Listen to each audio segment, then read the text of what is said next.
ছবি আপনাদের সামনে আমরা তুলে ধরছিলাম। দুর্গাপুজো মানে আমরা কিন্তু দেখি এই আর্টের একটা celebration, the celebration of art. সেই আর্ট শুধু যে শহর কেন্দ্রিক নয়, সেটা জেলার এই ছবিগুলো, জেলার এই পুজো মণ্ডপগুলোই কিন্তু বলে দিচ্ছে। বোলপুরের ছবি দেখাবো, সাতের পল্লী কালচারাল ক্লাবের পুজো।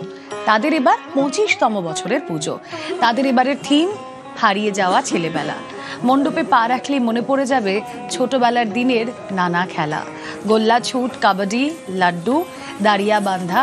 ছেলেবেলার সব খেলাই এখানে সামনে তোলা রয়েছে মণ্ডপে। যে ছবি আপনাদেরকে দেখাচ্ছি আমরা, ছোটবেলা, হারিয়ে যাওয়া ছেলেবেলা। কথা বলবো, আমাদের প্রতিনিধি ইন্দ্রজিৎ রুজ রয়েছেন সঙ্গে।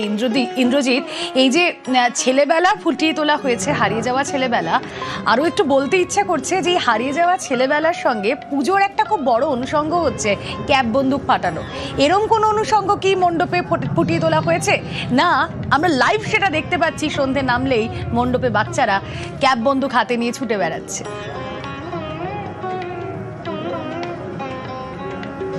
দেখো, একদমই তুমি যেমনটা বললে, আগেকার দিনে কিন্তু ক্যাপ বন্দুক নিয়ে কিন্তু ছেলেবেলাটা কাটিয়েছি আমরা, এবং এখানকার যারা পুজো তারাও কিন্তু কাটিয়েছে সে ক্যাপ বন্দুক নিয়ে। একটু সন্ধ্যেবেলা হলে এই পাড়ার যে সমস্ত বাচ্চা ছেলেরা বা ছোট ছেলেরা রয়েছে তারা কিন্তু ক্যাপ বন্দুক নিয়ে এই পূজা মণ্ডপে যেমন হাজির হচ্ছে, ঠিক তেমনই যে মণ্ডপ বা তাদের যে মন্দির সেখানটা কিন্তু সাজিয়ে তোলা হয়েছে একদম ছোটোবেলার স্মৃতি। একদম মহালয়া যেমন এখানে রয়েছে, যেমন রেডিও রয়েছে, ঠিক তেমনই আগেকার দিনে যে টিভি, সেই টিভিকেও কিন্তু তারা সাজিয়ে তুলেছে। পাশাপাশি আগেকার দিনে যে ছেলেরা যে খেলনা করতো সেই সমস্ত জিনিসকে একদম নিখুঁতভাবে শিল্পী কিন্তু ফুটিয়ে তুলেছেন।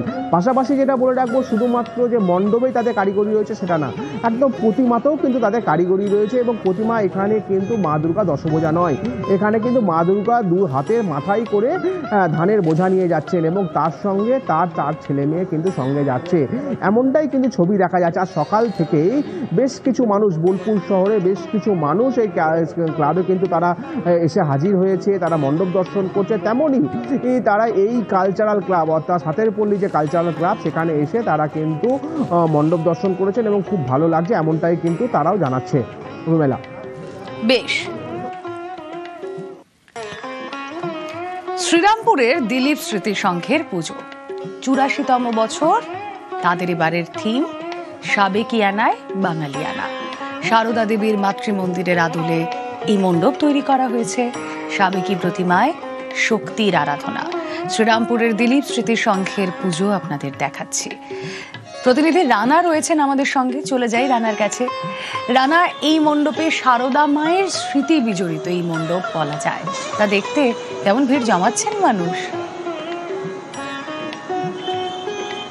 একদমই তাই। দেখো, শ্রীরামপুর দিলীপ স্মৃতির সঙ্গে 84তম বর্ষে এবছরে তাদের থিম হচ্ছে সাবেকিয়ানা বাঙালিয়ানায়, যেখানে বাঁকুড়ার জয়রামবাটি শ্রী শ্রী মাতৃ মন্দিরের একটি পুরো বলা যেতে পারে গোটা মাতৃ মন্দিরটাকে তাদের থিমের মাধ্যমে ফুটিয়ে তোলা হয়েছে, যেখানে সারদা, স্বামী বিবেকানন্দ, রামকৃষ্ণ, বিভিন্ন বাণী লেখা হয়েছে, বিভিন্ন মডেল করা হয়েছে। প্রতিমা হচ্ছে সাবেকি প্রতিমা। তবে হ্যাঁ, সকাল থেকে একটু দর্শনার্থীর সংখ্যাটা কম থাকলেও হাতে গোনা কিন্তু 2-4 জন করে আসছে, যেহেতু একটা আবহাওয়া দপ্তরের একটা নির্দেশ রয়েছে যে কখন বৃষ্টি শুরু হতে পারে। তবে সকাল থেকে রোদ ঝলমলে আকাশ রয়েছে, তার মধ্যে 2-4 জন আসছে। আমি একটু কথা বলে নেবো। আমার সামনে এসো। ঠাকুর দেখতে বেরিয়েছো? হ্যাঁ, আমরা এই কিছুক্ষণ আগে বেরিয়েছি, 4-5টা ঠাকুর দেখলাম। হ্যাঁ, কি দেখলে? এই আমাদের ওর বাড়ির সামনে ঠাকুর থেকে শুরু করলাম। এবার সকাল থেকে খুব খাওয়া দাওয়া কি হবে বলো? ওর favourite Chinese, so we are gonna try Chinese today. এবার সকাল থেকে খুব রোদ উঠেছিল, আবার মেঘ করছে, সো জানি না বৃষ্টি পড়লে। কলকাতা যাওয়ার ইচ্ছা আছে? হ্যাঁ, কলকাতাতে কলেজ, ওখানে ফেরার সময় ঠাকুর দেখবো। বৌদি কেমন ঠাকুর দেখতে বেরিয়ে পড়েছেন পঞ্চমীতে? একদম সকাল থেকে খুব ভালো। আজকে ওয়েদারটা যা বলেছিল সেরকম নয়, খুব ঝলমলে রোদ উঠেছে। সারাদিনই টোটো করে ঘুরবো, খাওয়া দাওয়া করবো, হই করবো, খুব ভালো লাগছে। সঙ্গে কি দাদাকে নেবেন? না, এখন ওর টাইম হয়নি, আসবে পরে।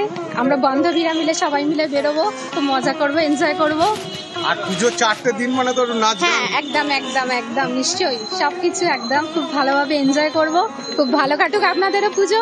আসছি, বুঝতেই পারছো যে এই একেবারেই রানা, এই যে বললেন যে হুল্লোড় করবেন, আনন্দ করবেন, আনন্দ নাচ গান মাস্ট, এবং এই সময়, এই পুজোর সময় চোখ বন্ধ করলেও মোহিত হওয়া যায়, মনের মধ্যে আনন্দ নিয়ে আসা যায়, যে যেখানেই থাকি না কেন তা কিসের তালে বলুন তো? হ্যাঁ, ঠিক ধরেছেন, ঢাকের তালে। আর বৃষ্টি মাথায় কলকাতার পথে ঢাকিরা, ঘাটালে তো আকাশের মুখ ভার, তাতে কি দেখুন তারা কলকাতায় আসছেন কিভাবে। বাসের ছাদে ঢাক বেঁধে শহরের পথে রওনা, ঘাটাল থেকে একে একে বাসে করে রওনা। কথা বলবো, সুকান্ত চক্রবর্তী প্রতিনিধি রয়েছেন সঙ্গে। সুকান্ত, ভারী বৃষ্টি, জলমগ্ন ঘাটাল, সেখানকার ঢাকিরা পুজোর এই কটা দিন শহরের দিকে আসেন, শহরমুখী হন তারা। এই কটা দিন তাদের কাছেও এক বিরাট প্রাপ্তি, সারা জীবন, সারা বছরের, আগামী একটা বছরের পুঁজি সঞ্চয় করে নিয়ে যাওয়া। কি বলছেন তারা? দেখো রুমেলা, রুজি রুটির টানে কিন্তু প্রতি বছর এই যে আগমনী অর্থাৎ শারদীয়া পুজো, সেই পুজোর জন্য তাকিয়ে থাকেন গ্রামের ঢাকিরা।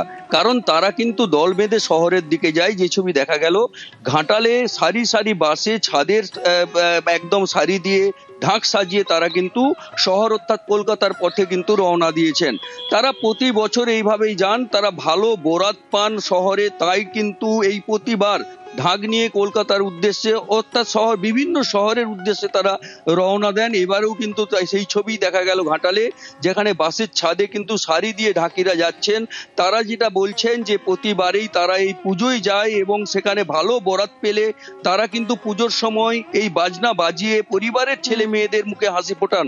কারণ পুজোর নতুন জামা কাপড় কিন্তু ওখান থেকে পুজো সেরে তারা কিন্তু কিনে আনেন বাড়িতে, অর্থাৎ বাড়ির লোক কিন্তু অধীর আগ্রহে থাকেন যে কবে তারা ফিরে আসবেন এবং ছেলে মেয়েরা দের হাতে কবে নতুন জামা তুলে দিবেন। এক কথায় ঢাকেরা কিন্তু ভালো বরাত পাওয়ার লক্ষ্যে তারা কিন্তু চওড়া হাসি ফুটুক তাদের মুখেও, যারা তাদের তালে, তাদের ঢাকের বলে আমাদের মুখে চওড়া হাসি ফোটান।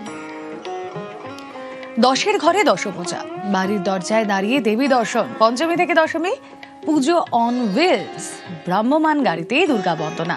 প্রাণের পুজোয় তৃণমূল কাউন্সিলরের বিশেষ উদ্যোগ, তৃণমূল কাউন্সিলর অনন্যা বন্দ্যোপাধ্যায়ের এই সাধু উদ্যোগ।